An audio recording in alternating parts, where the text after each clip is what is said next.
Hello, good morning guys! Another vlog for today. So ngayon, may mga basa-basa yung ating mga lupa dahil sobrang lakas ng ulan kagabi. As in, for mga 3 months siguro na hindi umulan.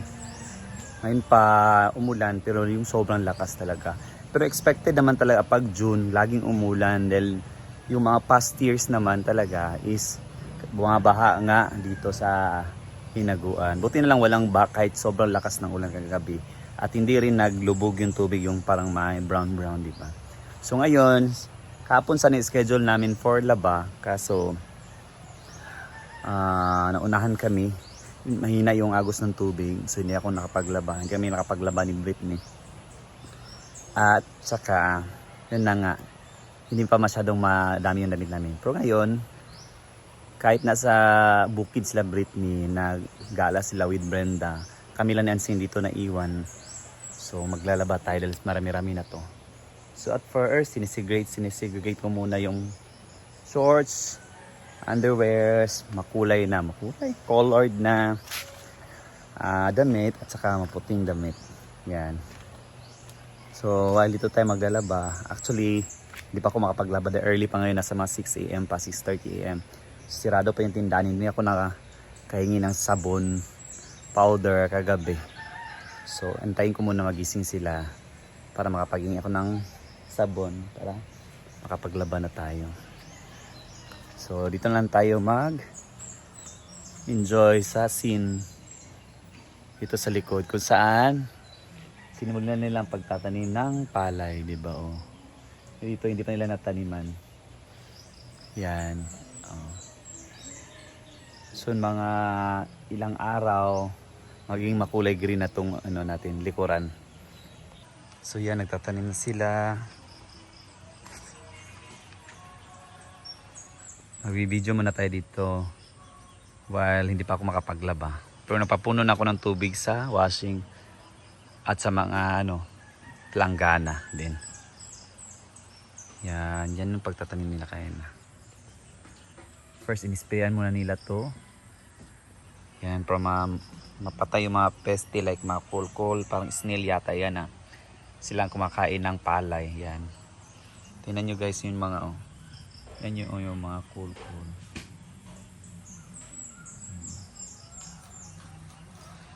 Sila doon Yan. Divide muna nila.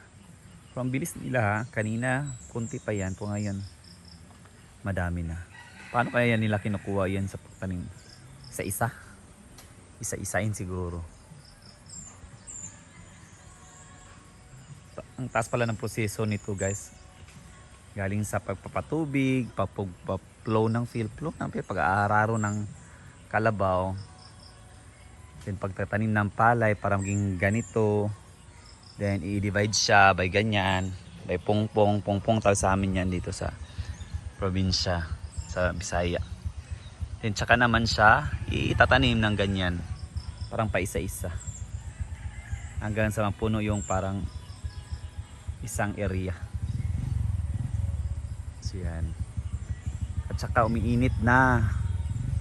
Nandiyan na yung araw Dapat dalian nila dahil na pag sobrang init nakakapagod pag mainit. Nagtatrabaho ka sa mainit. Dapat bilisan, dapat mabilis ka magtrabaho nito. Parang galit si kuya, charis. Later, pag dito na sila, magbibideo tayo.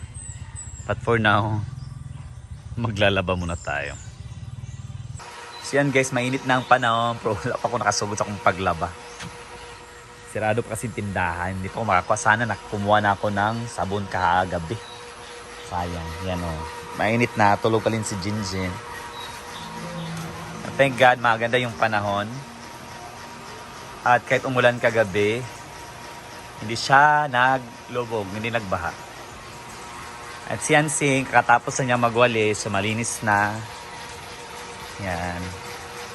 Early siya kanina. Ako early din akong gumising. Dahil nag-vlog at saka, yun nga, maglalaba ako. Ha? Kasi ako mag-lumot. Dapat kawa sa gising. Ano sa video? Katawa ka din. Katawa si Ansing sa video. Yan, napagwalis na siya.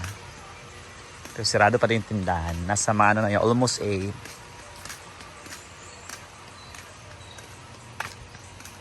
Yan, nalis-lis na dito. Napagwalis na sila.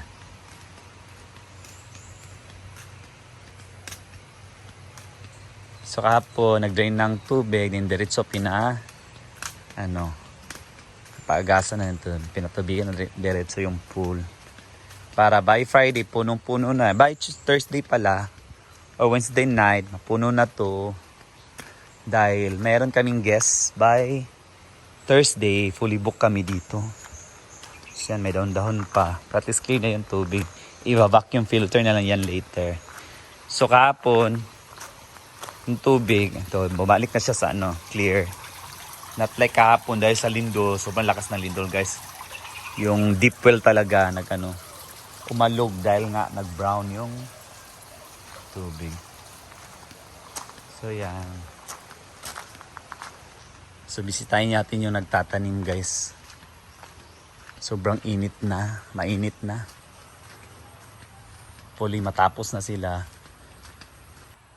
So ito na yun, tanim nila.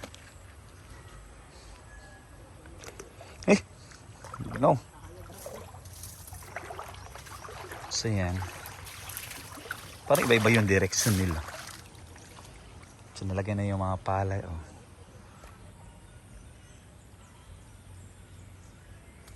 Yan. Grabe, paspas kailang trabaho. Ha? Bilis ng trabaho nila guys. Oh. Kaya nawala pa to. Pero ngayon, sobrang na.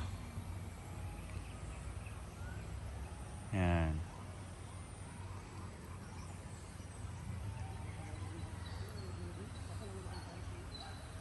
Talagang bilis nila. So, dapat mabilis talaga ang pagtatrabaho nito guys. Dahil may init naman. Buti na lang at naglandong. So hindi pa masyado mainit po. Kaya mainit na. Yan, matatapos na nila to. Siguro mga after 1 hour. After an hour. And doon na lang yung kulang at saka doon. May part doon. Dito tapos na. At saka na dyan na lang sa likod ng e-houses. Yan. Ganyan kahirap magtanim ng palay. Ako hindi pa makapaglaba. So, grab the opportunity to na mag-vlog tayo. Yan. Pangit na ng hair ko. Ay!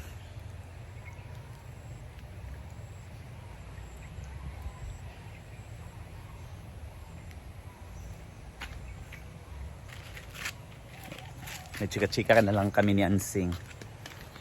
Diba, naghihintay ako mag-open ang tindahan. Sayang, sana nagkuha na ako ng sabon kagabi.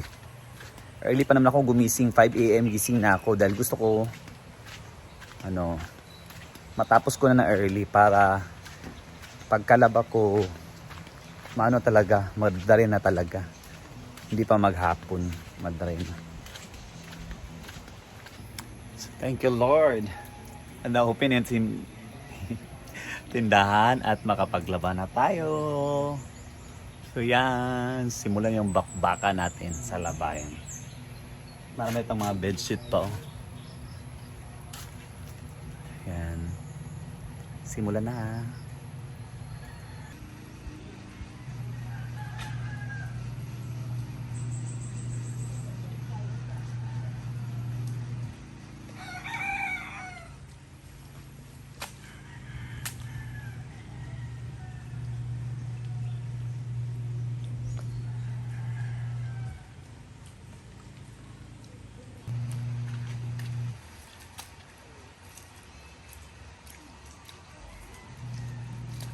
Init na ditong apart. Nag-inauman na ninyo ba?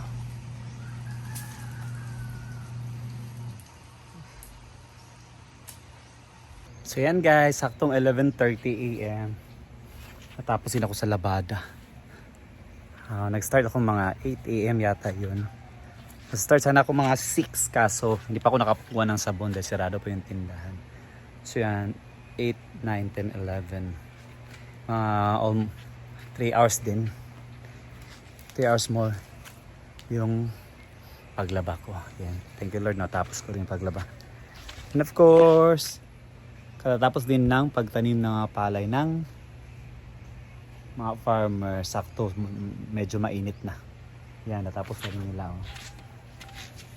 Yan. So yan guys, dito ko muna tatapusin yung video ko. Thank you so much. Kakain muna. God bless you all.